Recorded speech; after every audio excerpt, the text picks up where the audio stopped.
In your opinion, what is almost certain to happen in the next 5 years, but everyone around seems to be ignoring it? The total collapse of trust in what we see and hear online due to advanced owl voice and video clones. In less than 5 years, your parents or grandparents could receive a call in your voice asking for an urgent money transfer, and it will be nearly impossible for them to realize it's a scam.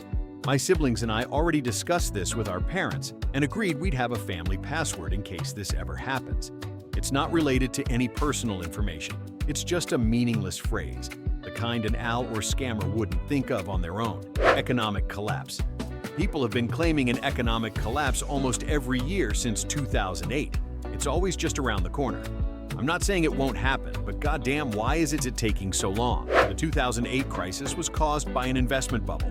A lot of banks and bankers invested in each other, drove up stock prices until the bubble burst. As a result, a huge number of banks collapsed. They were saved at the state's expense, and a small group of people made just crazy money from this. The reason why this didn't happen again immediately after that is that for such a scheme, they would most likely have already been pitchforked. But now, they've found a new thing to blow the same kind of investment bubble on. Artificial intelligence, the growth of the number of homes where several generations of a family live at once. The job market looks bad. Rent is growing at a crazy pace. There is a lack of affordable housing. People are starting to look for some solutions. Personally, I much prefer the option when a parent moves into a basement or a spare room than any kind of tiny house villages and other crap. Another factor, boomers are gradually retiring. Most of them will not be able to afford to live in specialized nursing homes or permanent care afford to live in specialized nursing homes or packet-in care facilities. Prices are already crazy now, and the government has also cut Medicaid under the OBRA, one big and beautiful bill which will hit such facilities. Another pandemic, only this time the virus will be more contagious and more deadly than COVID. The problem is that many have already convinced themselves that lockdowns, vaccination, and mRNA vaccine research during COVID were absolutely unnecessary. Therefore, the next time there could be far more deaths.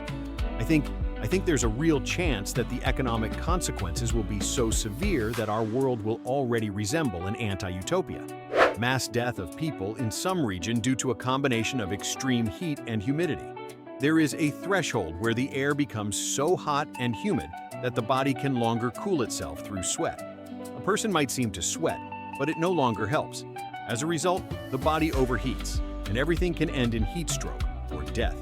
The rapid spread of gated communities for the ultra-rich, who are increasingly starting to live like separate states. I knew a guy who used to run security in a gated community for millionaires. People live there whose names you definitely know. I worked on the territory of this village several times over the years, and essentially a separate city inside the city.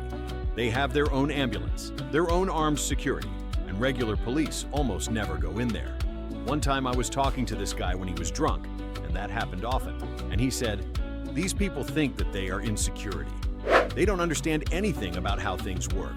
If someone rams the main gate, I'll just take my guys and bail through the back door. I'm not about to die for these assholes." And my boys feel the same way. And yet, his team wasn't assembled from any kind of elite fighters, just regular guards, mostly guys in their early 20s. It would seem logical to hire former military or someone like that for a place like this. But apparently, that's too expensive. The truth is, for these rich people, the feeling of having their own little police force they can command is more important than real security. They forget what they actually need a real police force for, to keep an enraged mob from dragging them out of their beds one night. And these guards, if something serious starts, will definitely not die for them. Ticks and diseases. Due to milder winters, tick-borne diseases are rapidly advancing northward into Canada by approximately 35 to 55 kilometers per year. As a result, binary suburban yards and school playground are turning into Hyatt's high-risk zones.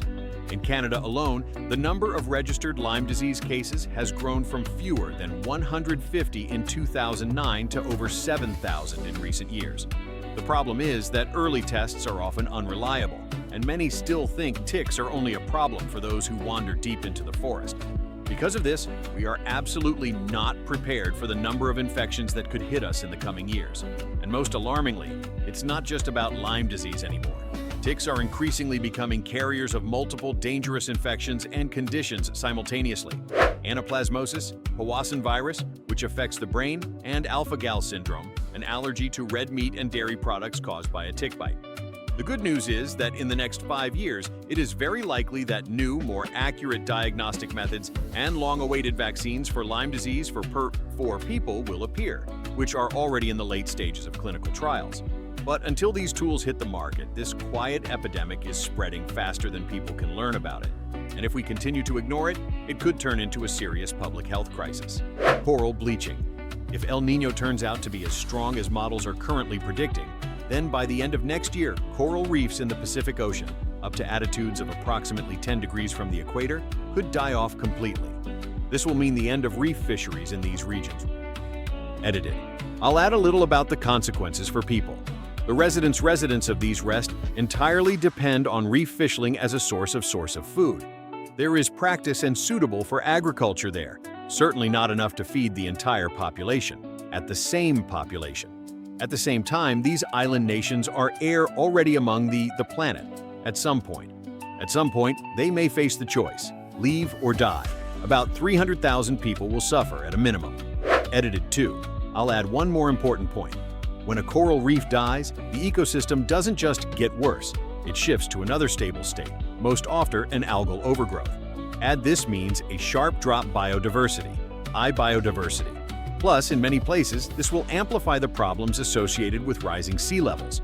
Coral reefs act as natural wave protection and cope with this much better than beds. I don't consider myself a pessimist. I truly hope that research and new methods for saving corals will work. But the scale of the processes there is so enormous that it's hard for me to believe that it's just a matter of fixing it and bringing it back. These ecosystems can transition to a new state on their own and then maintain themselves in it. Don't forget to subscribe to the channel and like the video. See you in the next one. Bye-bye.